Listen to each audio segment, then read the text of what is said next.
First go to the file and choose open. Select this image and click open. Now click on the quick mask mode option. Take the brush tool. Now apply the mask on the fence with brush tool like this.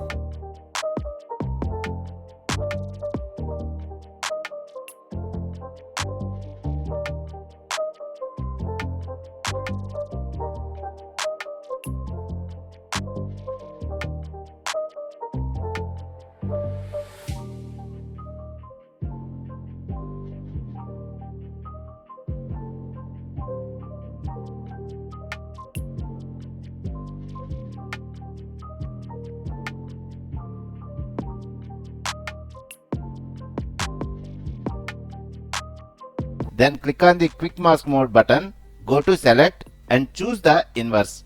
Now go to edit and choose a content aware field. Let's see the final result.